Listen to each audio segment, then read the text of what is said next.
दोस्तों, सहाफत की दुनिया में जावेद चौधरी साहब का नाम बहुत बड़ा है और इनको एक अलग ही मकाम हासिल है। आप आर्टिकल्स और जो आपकी कॉलम्स होते हैं वो इतने शानदार लिखते हैं कि उसको पढ़ने वाला पढ़ता ही रह जाता है और लोग आपके आर्टिकल्स के मुंतजिर होते हैं।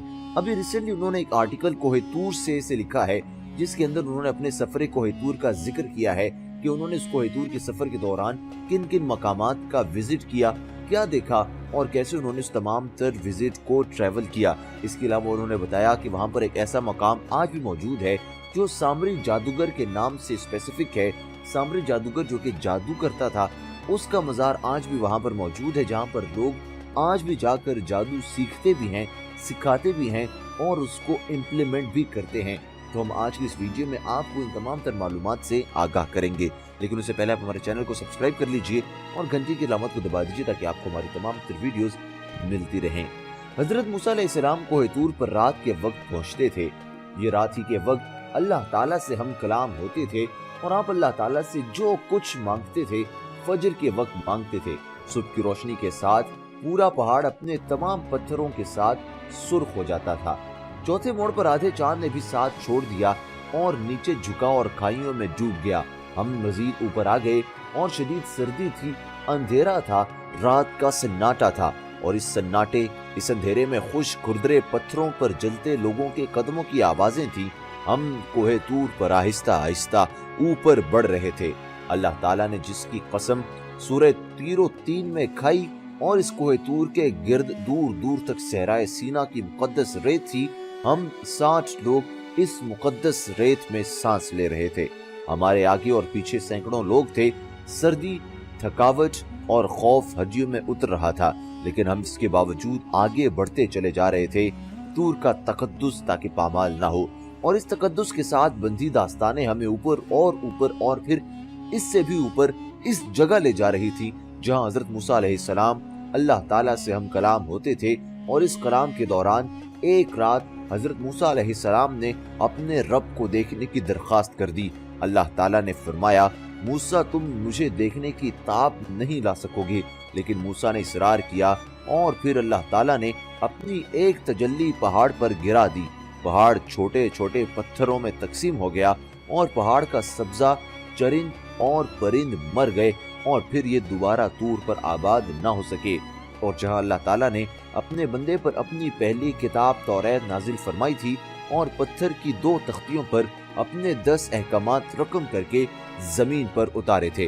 ये 10 अहकामात जमीन पर कानून, आइन और ज़ाब्ते की इब्तिदा थे और तूर का तकद्दुस और इस तकद्दुस से बंधी दास्तानें हमें आहिस्ता आहिस्ता पहाड़ की इस चोटी की तरफ खींच रही थी जहां ये सब कुछ हमारा इंतजार कर रहा था। सहराए सीना और कोहितूर ये दोनों मिस्र के एशियाई हिस्से हैं।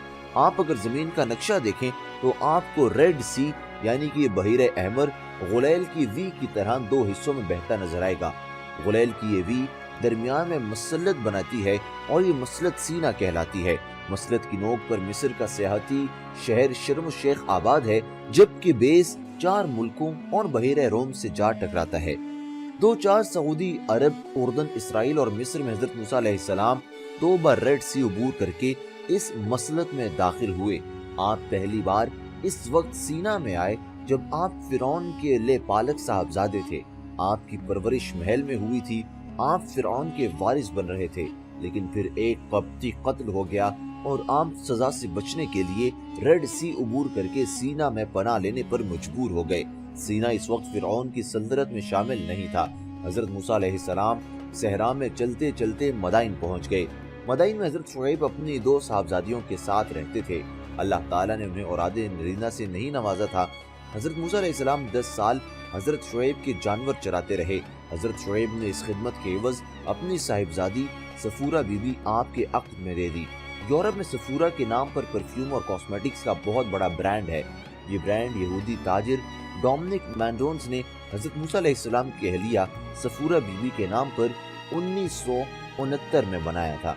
हजरत मूसा अलैहिस्सलाम 10 साल बाद अपनी अहलिया के साथ मिदाइन से मिस्र की तरफ रवाना हुए। ये सहराए सीना में कोहितूर के करीब पहुंचे तो शदीद सर्दी की लपेट में आ गए। आपने अपनी अहले खाना को मैदान में बिठाया और खुद आग की तलाश में निकल खड़े हुए। पहाड़ की जड़ में आकर देखा, आप आग की तरफ बढ़े قریب پہنچے تو جھاڑیوں میں آگ دیکھی۔ آپ اور قریب آئے اور آواز آئی، اے موسیٰ، تم اپنے جوتے اتار دو، تم اپنے رب کے سامنے کھڑے ہو۔ اور پھر یہاں سے نبوت کا سلسلہ شروع ہو گیا۔ حضرت موسیٰ علیہ السلام کو نبوت بھی مل گئی۔ آپ علیہ السلام کی درخواست پر اللہ تعالیٰ نے آپ کے بھائی حضرت ہارون کو بھی نبی بنا دیا تھا۔ آپ کی زبان کی لکنت بھی ختم کر دی اور آپ کے عصا کو اژدہا اور ہاتھ کو چمکدار بھی بنا دیا۔ حضرت موسیٰ اللہ کے حکم پر مصر پہنچے، فرعون کو دعوت دی، فرعون کے جادوگروں اور ان کے سانپوں کا مقابلہ کیا، اور اللہ تعالیٰ نے کافروں کو کالی آندھی اور طاعون سے سمجھانے کی کوشش بھی کی، لیکن دلوں کے زنگ آلودہ قفل نہ کھل سکے۔ آپ نے بنی اسرائیل کو ساتھ لیا، اپنے عصا سے ریڈ سی کو 2 حصوں میں تقسیم کیا اور بنی اسرائیل کے ساتھ دوبارہ صحرائے سینا میں داخل ہو گئے، جبکہ فرعون اپنی فوج سمیت ریڈ سی میں غرق ہو گیا۔ آپ اپنی امت کے ساتھ کوہ طور کے گرد و پناہ گزین ہو گئے، امت وادی میں رہی اور آپ اللہ تعالیٰ کے احکامات لینے طور پر جاتے رہے۔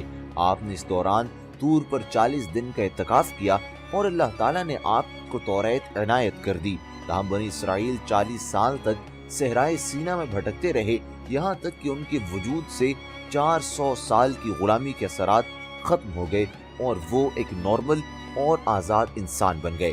اللہ تعالیٰ نے ان کی سن لی، انہیں صحرا سے نکلنے کا راستہ مل گیا۔ حضرت موسیٰ علیہ السلام اردن میں کوہ نبو کے دامن میں انتقال فرما گئے۔ آپ کے بعد بنی اسرائیل حضرت یوشع علیہ السلام کی قیادت میں طویل خواری کے بعد اسرائیل کے شہر جریکو پہنچ گئے۔ طور بنی اسرائیل کے لیے ہر دور میں مقدس رہا، یہ آج بھی مقدس ہے۔ یہودی، عیسائی اور مسلمان تینوں طور کا احترام کرتے ہیں۔ 80 ہم خیال لوگوں کے ساتھ مصر پہنچا۔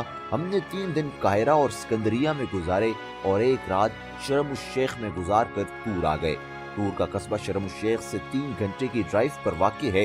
یہ فوجی لحاظ سے حساس علاقہ ہے۔ 50 سال سے یہاں جنگ چل رہی ہے۔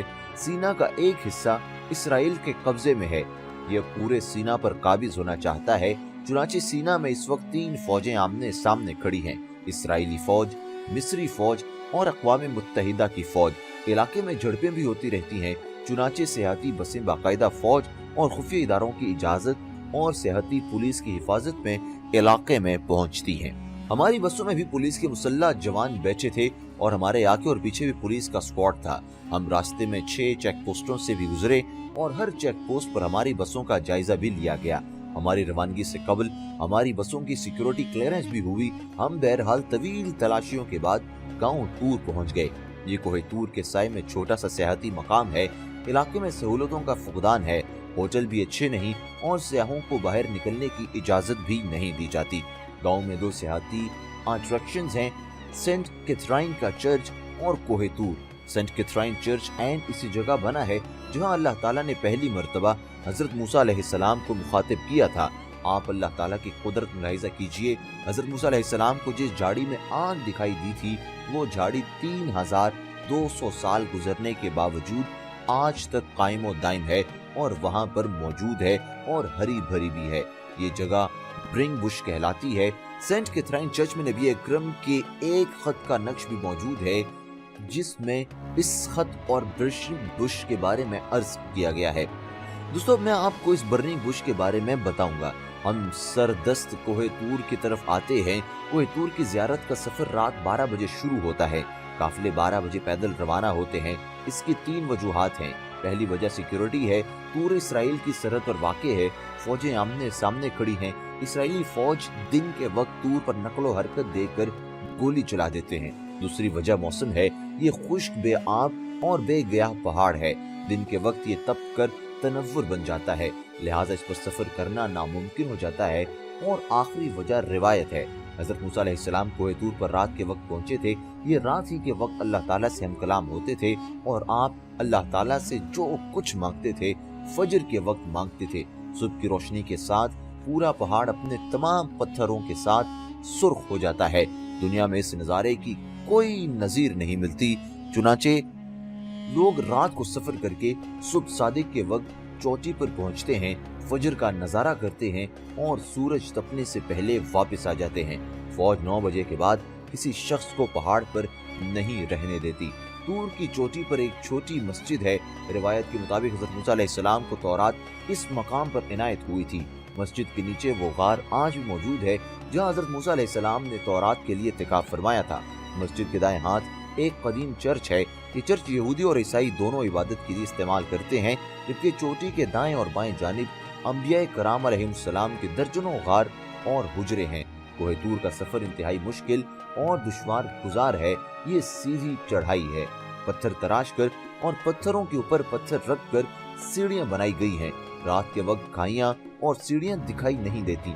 स्याह 2/3 हिस्सा ऊंटों पर तय करते हैं और जहां ऊंट भी जवाब दे जाते हैं वहां टांगों पर इंतजार करना पड़ता है।